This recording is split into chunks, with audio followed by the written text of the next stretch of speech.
Welcome to Immigration Quicktake. This is Ellie Rutledge with the American Immigration Lawyers Association. Last week, a first judicial district court judge struck down the vast majority of Montana's voter-approved law that required state agencies to determine an applicant's citizenship or immigration status before granting a wide variety of state services. Here to discuss the decision is the lead attorney in the lawsuit and AILA member Shahid Haque-Hausrath. Shahid, thanks for joining me. Can you talk about the provisions in the law and how the Montana Immigrant Justice Alliance got involved? So MIJA got involved in this very early on. Actually, when the Montana legislature was reviewing this bill in 2011, I testified on behalf of the Montana Immigrant Justice Alliance, or MIJA, and really tried to explain to the committee reviewing it why this law was unconstitutional and why it conflicted with federal law, and also just was a bad idea as a matter of policy.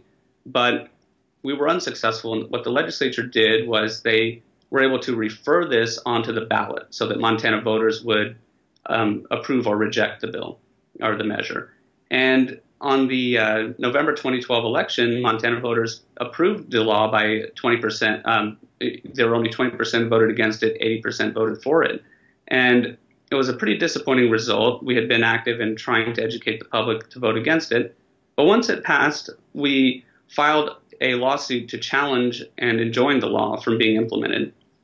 And we had several reasons for due process reasons, right to privacy under Montana law, equal protection. But one of the biggest arguments was, of course, federal preemption.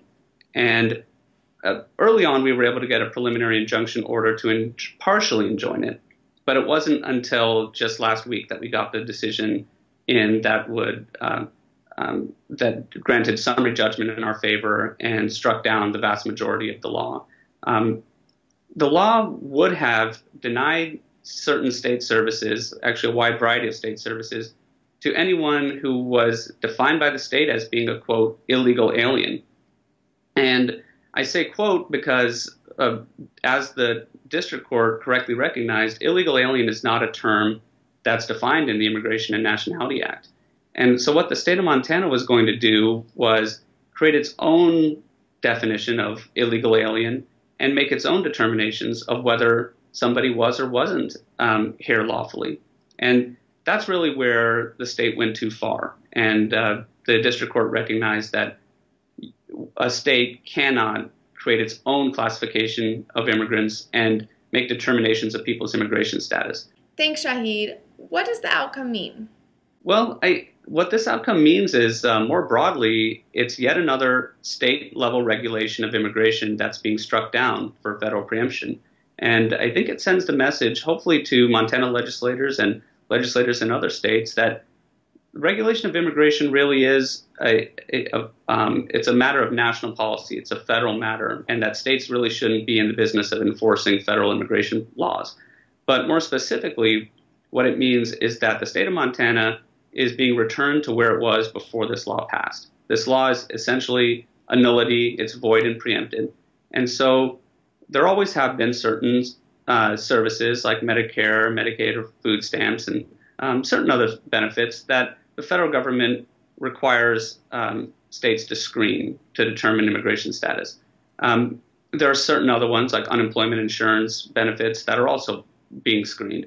But the additional services that the state of Montana wanted to deny, such as crime victim services, infant hearing screenings for newborn babies, the ability to attend a college at all, not even the issue of tuition, but actually the ability to even enroll in a public university.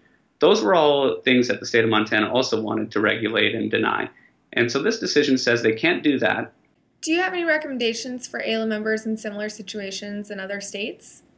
I just wanted to say that this lawsuit was brought on behalf of MIJA. We're a small organization. We're an all-volunteer organization. And this was an unconstitutional law. We recognized that early on. And, I would just encourage AILA members who have clients who are affected by unconstitutional laws. It may seem daunting to bring a state-level challenge or even a federal challenge to a lawsuit, but you can achieve important results by doing this. And, I think that our organization, with just one attorney as the lead on this, was able to strike down a statewide referendum that was approved by 80% of the voters. And so I'd encourage you to do what it takes to do what it takes for your clients and to pursue justice for immigrants. Thank you, Shahid, for joining us. For the rest of you, please stay tuned for more updates from the American Immigration Lawyers Association.